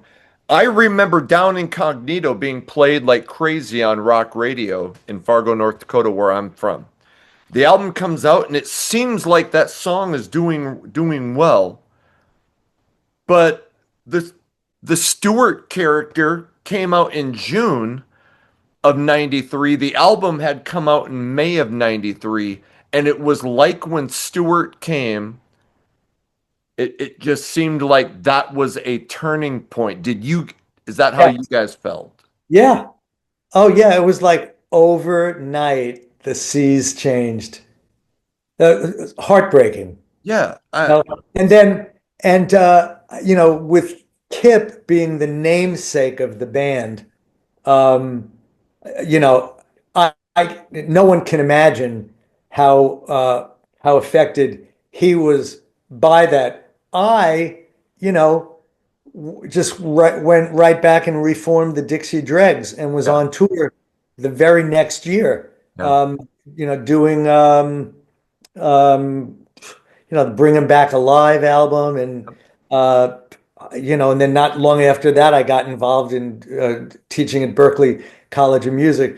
But for Kip to be the one that is singled out for the things to like be poking fun at, yeah. it was so unjustified. And I love the fact that he's having the last laugh today in the fact that he is like a bona fide star in the classical music world. Yep. He's been nominated for a Grammy for classical album. Yep. His first classical work called Ghosts was written for a ballet choreographed by one of the world's most famous choreographers, Chris Wheeldon. And, I flew to California to watch the San Francisco Ballet Company dance to it, and then took my sister and girlfriend to Lincoln Center when they did it in New York. Yeah. And then most recently in May, all of us were in Symphony Hall in Nashville as the Nashville Symphony performed Kip's violin concerto. I mean, this is bona fide, serious classical music. It's not, Winger music with strings. Right. You wouldn't recognize it. It's like modern classical music. And I just tell you one other thing that was amazing. A couple of years ago, when it was the 100-year anniversary of the Igor Stravinsky piece, The Rite of Spring, Kip was contacted by the conductor of the orchestra in Berlin that were performing it as the 100-year anniversary. And Kip had written a piece of music called Conversations with Nijinsky. Nijinsky was the dance choreographer for The Rite of Spring. Okay. And so Kip was called and told, we are also performing Kip Winger's Conversations with Nijinsky along with The Rite of Spring, and would you come be our guest of honor. And we were just finishing up in Japan, and Kip got on a plane and flew to Berlin to be part of that. So, when I think about the Stewart character and the choice of Winger being the band, that has to be the face of it, and then, here we do a 180, and Completely. the rock musician, really, of all rock musicians, who has taken the classical thing to the farthest lengths of the universe is Kip Winger. Yeah. And I think true fans of everybody is so glad to see what happened, because I mean, most of us felt bad. I mean, we were like, why are you doing this? Yeah. So, Yeah. but when did you know it was over for Winger? I mean, at what point were you guys like, we have to call it a day? We knew it before the tour even began. Okay. But we did a tour. We probably did 75 shows. Okay. And then went to Japan. And Japan was a little better Yeah. than the States, but even there we could tell the seas were changing. Right. But so yeah, we knew as soon as the album came on the charts that it was a new day. Right. But Right. so it ran its course, and then at the end of the 75 some odd shows that we did, which were played in smaller venues, Yep. we said, "Hey guys, we're all great friends. There's no reason to like fight this uphill battle right now. Everybody go do your own thing, and when things calm down or go back to some other kind of normal, let's revisit things." And it was 9 years that went by, and then Poison contacted us to see if we'd like to do a shed tour with them and Cinderella and Faster Pussycat, and that's kind of what got us back together. What was your thought when that came up? Were you like, yeah, let's do it, or Yes. Okay. All of us were excited Okay. because the friendships run very deep in our band. Yeah. Everybody is really tight with each other. And, Right. we love hanging out. We love going out to meals together. It's not like see you on stage, Yeah. more like a family. Yeah. And so, yeah, and so I feel that like in this moment Yeah. today. You guys then you started in 2006, you recorded the 4 album, and you've recorded 3 more albums after that. Like what kept you guys putting out new music in a time where, people aren't buying music? Like what kept Yeah. you guys going? Yeah, I think when you're in a creative field, there's that need and desire to always create and to not just stand still and keep regurgitating the same songs live. Right. And Kip and Reb, they're like a wealth of creativity. Yeah. Reb, can just write riffs all day long, and then Kip will sift through them and put this riff with this riff, and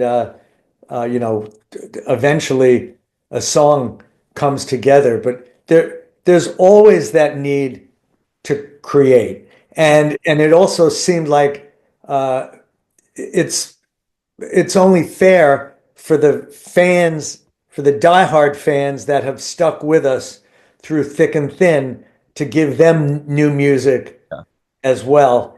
And at the end of the day, in your concert, people don't want to hear all the new music. It's not like, here's another new one and another new one. They want to hear their favorite songs. So even if you don't want to play,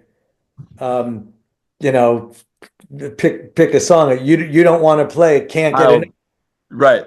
You're going to play it Right. because you know that your audience is paying good money to come see you play, and they've been supportive of your efforts all these years. So like, come on, like we got to give them those songs, And then let's always try to include something from the newest record. Yep. And then if possible, something from each of the other records or Yep. most of the other records. Yep.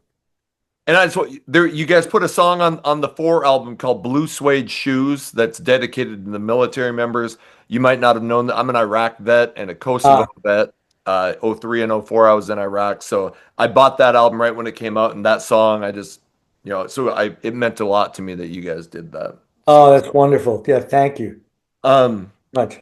yeah, thank you for this. So you guys just played your last show in our what we think August 31st. Reb's birthday. I mean, were you like, yeah, it's time, or how did it come about the decision to do that?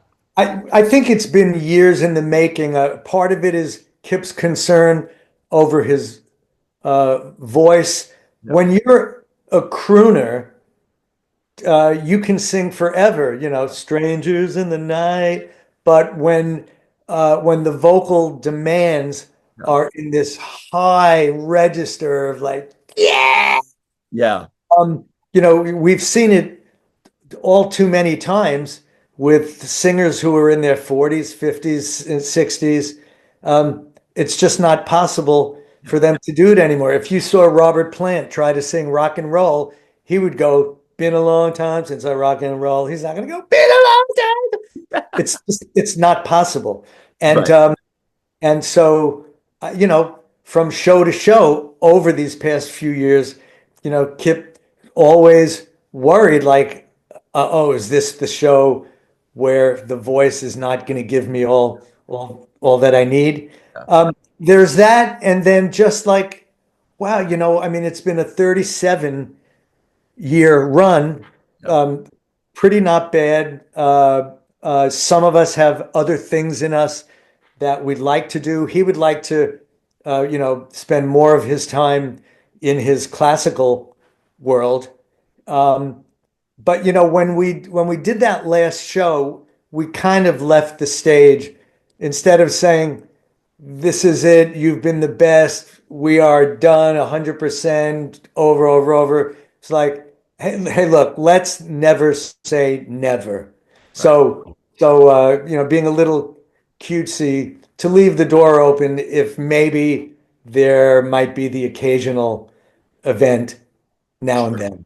Sure. Well, I, for one, hope that happens. So, uh, okay, how does this come up? I mean, you're doing drag shows. You were teaching at Berkeley. You had Winger going on. Like, how do you get the time, and what makes you start this company and make the wing thing? How did this come about? I'd say, from the beginning, 50 years ago, of being a full-time professional musician, occasionally you have issues with something to do with your instrument, right? And so, how can I tell this like really fast? So, I started to get a knack, I thought, for coming up with interesting ideas. I remember in the very early years, that first 2 years of sitting in a car all day with the Dregs, having to drive 200, 300, 400 miles to get to the gig, to set up our equipment, to play the gig, tear down. I'd be sitting in the back seat, and I want to be warmed up, so I'd be hitting my leg, right? And then so one day I noticed, like my leg was black and blue and purple and red. And, the idea hit me, wow, someone should just come up with a drum pad that could strap to the leg, right? You form it around and then you could be doing that and not harm your body part. So sure enough, like a year or two or three later, I saw an ad for a strap-on drum pad and went, "Oh my God, why didn't I pursue this?" Now, I'm not one who is handy with tools. Yeah. I'm better at like coming up with an idea and then trying to farm it out, Yeah.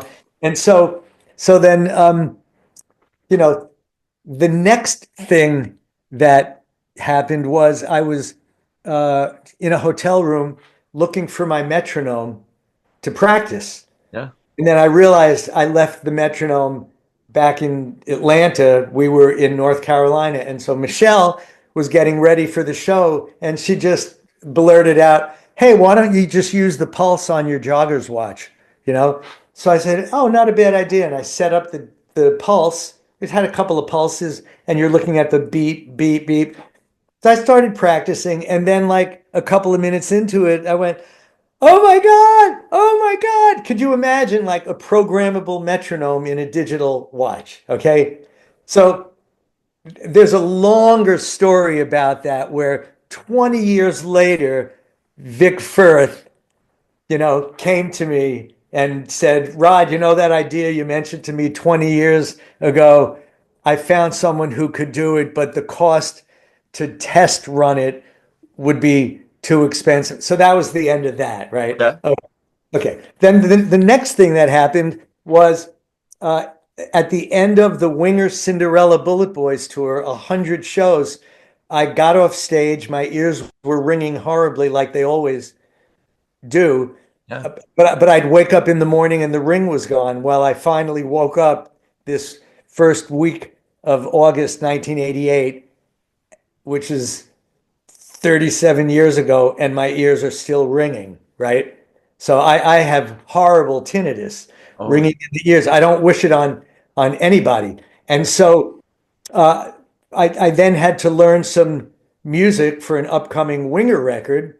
And um, someone had given me this funny looking orange pair of, earmuffs, yeah. right? Like that you use at a construction site. So I put them on. I said, "Hey, oh, I like the way it makes the drum sound." And then I took a pair of Walkman headphones, put them underneath.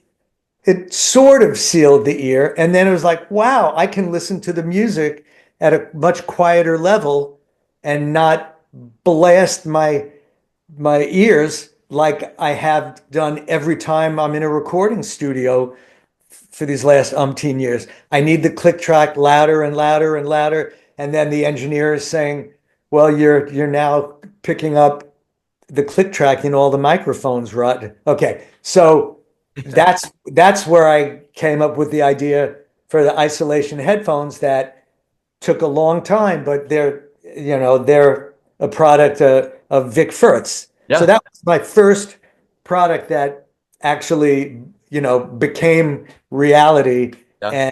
and are still, available to this day. Well, in all those years, in the drum set itself, there would always be something going on. That's a problem. Like you're playing and a snare wire snaps on the Yeah. bottom, but only on one side of it. And the thing is, so you stick your hand underneath and whatever. Okay.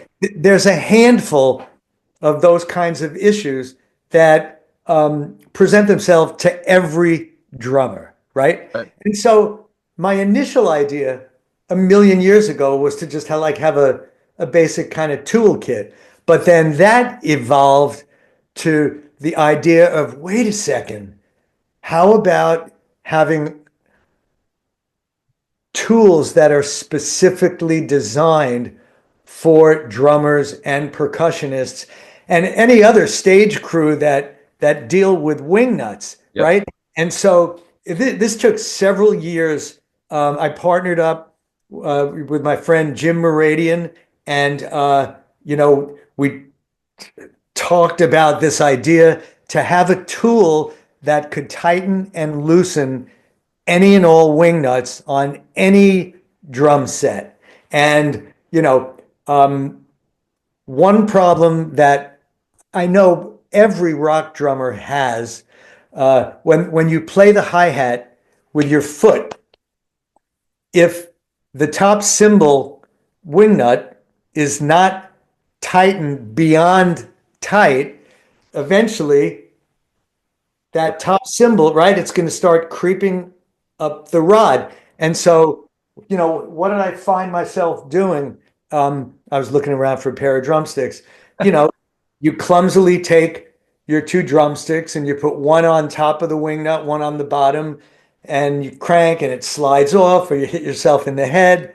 Um, there's that issue. And then um, I have problems where the 50 or 100 other wing nuts in the drum set, like a cymbal boom stand can have 5 or 6 wing nuts on it, Right. for the tilter, for the rods, for the bass. And there are times where a drummer doesn't loosen a wing nut for a very long period of time, and then it's virtually impossible to loosen it by hand. You just can't do it. I mean, I've hurt myself. Yeah. And so then it's either like, do I have a pair of pliers somewhere? And then that metal on metal kind of can really scrape things up and damage it, or lop off one side of the wing nut. And then I go to the two drumsticks again. Okay, so then just eventually came up with this idea, like, what if we have a tool where you just slide whichever end, fits the correct wing nut. You Right. just slip it right over it, and with the gentlest crank, you can loosen up Right. the most stubborn wing nut. And also with a gentle crank, you can tighten the wing nuts so that cymbal tilters don't fall during a show, or the tilter rod or the hi-hat clamp. So every single drummer and tech who have had this tool in hand are raving about it. Right. Jimmy Clark, who is Lars Ulrich's drum tech, has like a half a dozen or a dozen of them. He said, I need more of these things because I'm giving them out to every tech that's in every band that plays with Metallica. Right. And I know Mike Portnoy's tech, Jose, he's using it. Ray Luzier, Mike Mangini, Mike Tirana, who's played with Yngwie Malmsteen and Tony McAlpine. Like I could keep going. Yeah. I also want to mention that Dave Nestor, who's the drum tech on the Disturbed tour. Okay. Some of these people, they've even been nice enough. They make their own videos showing the tool in action, and everyone that holds it in hand loves it, right? And we have them available in like upwards of 40 drum shops between the United States and Canada, and 55 of the guitar centers. Their drum destination stores are carrying them, and we've spoken to so many of the guys that like work in the shops, and they just love it. And so it's now like more of a question of word of mouth, just Right. getting it out there, letting everybody know that it exists, because it's a lifesaver. It's truly a lifesaver. And it comes with a lifetime guarantee, even Yep. if you're not the original owner, because Right. unless you put a hacksaw to it, it's indestructible. Right. I mean, it's not like some foot. Yeah, you can't Yeah, break yeah. this thing No. at So, all. and we're hard at work with a follow-up tool, which we hope will change the concept of the drum key. Right. But so anyway, it's very exciting. I texted a picture because two of the guys that appear on this channel are guys that have drummed in bands for many years. And they were like, "Oh my gosh, like that, like I need that for when I play shows." Anyway, so Yeah, it's like a no-brainer. You know what it's like? I remember when uh, airlines used to carry the Brookstone catalog. Right, you know those catalogs? Yeah. Like, and then so you thumb through it and you can't believe you've made it through life without these 20 different things, you Right. know? Right. So that's what the wing thing is to me. It's like, why didn't I have this Right. 50 years ago with some of the aggravation that I've been put through Right. dealing with all the wingnut issues. Yeah. And there's a website for it, morgensteintool.com. Yes. I'm gonna have your website and your socials and all that in the description. Oh, great. Thank you so much. Uh, Absolutely. This is I didn't even plan on asking this, but I had seen in interviews where you talked about Michelle and what happened to her, or if I can ask. Yeah. Michelle was diagnosed with breast cancer just before her 30th birthday, Oh, okay. right? So we're going back, 40 something years. Um, and it was like a life-changing experience, you know. And she had made the decision from the beginning that she wanted as few people to to know as possible, Yeah.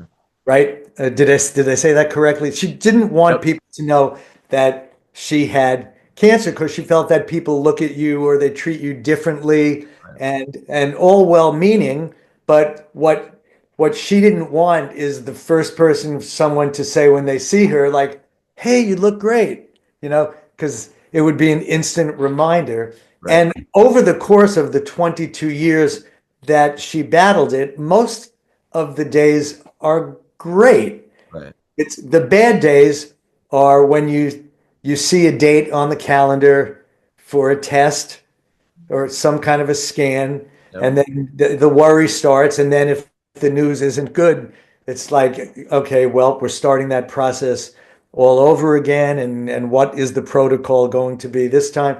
And then she would beat it back. Yep. And then there would be another few great years. But um, like she was a trooper through this ordeal. Yep. And I could talk about it for hours, some of the memories. But not a day goes by that I don't think about her. Yeah.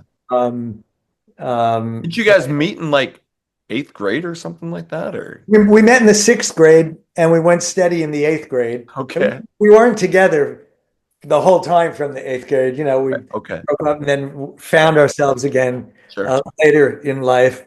Um, there's a wonderful website that people could check out called Breast Cancer Can Stick It Okay. that you might want to mention. Really beautiful. Yeah. And, what else? Um, And the only reason because I had watched a couple of interviews of yours and you had talked about her, and so I was like, because a lot of people would have went crazy in the 80s on going on the tours, and I just remember you were like, I was so in love with my wife, and I just was like, I wanted to mention it. So yeah, well, okay, well, a funny story about that. Okay, so um,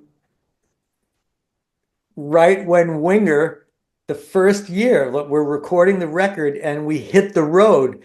That was a year of chemotherapy where she lost her hair. So okay. she's wearing a wig, and then no one in the band at this time knew anything. And so, like, when you're on a band bus, a lot of times there's funny banter and people are, pulling each other's hair. So, there was a moment where she was terrified, because, like, Kip was just like running around and grabbing her, Yeah. stuff like that. Uh, Crazy memories. Yeah. Yeah. Anyway, so so it was 2004 that she passed, or 2005? 2005. Okay. Okay. And I appreciate you talking about that. Is there anything that, and you have so much in your career and you've been with me for so long. am so thankful. Is there anything that I missed that you're like, I would like to let people know about this? Yeah, December 14th, there is going to be an event at the Stone Pony in Asbury Park, New Jersey, the birthplace of the E Street Band, Yep. and a lot of Jersey bands. Yep. So this is the 50-year anniversary of Harry Chapin's Why Hunger organization. Okay. In fact, like a friend of mine wrote and directed the new documentary that just came out. It's like the 50-year history of Cats in the Cradle, Okay. and its impact on the world. Well, they're having a hungerthon on December 14th at the Stone Pony, and Stevie Van Zant's Disciple of Souls band and members of the E Street Band are going to be performing there, Okay. and a long list of other entertainers, including the Dixie Dregs. Okay. Um, I think everyone's being limited to just maybe two songs or 10 minutes. Okay. And so I've had some phone conversations with Steve Morse Yeah. and Andy West and Alan Sloan and Jordan Rudess, who's the keyboardist with Dream Theater. Yeah. He did the Dixie Dregs tour with us last year. Yes. And so all five of us will be meeting the day before on December 13th to rehearse, which will actually, it's Michelle's birthday and our anniversary. No way. So that'll be really special.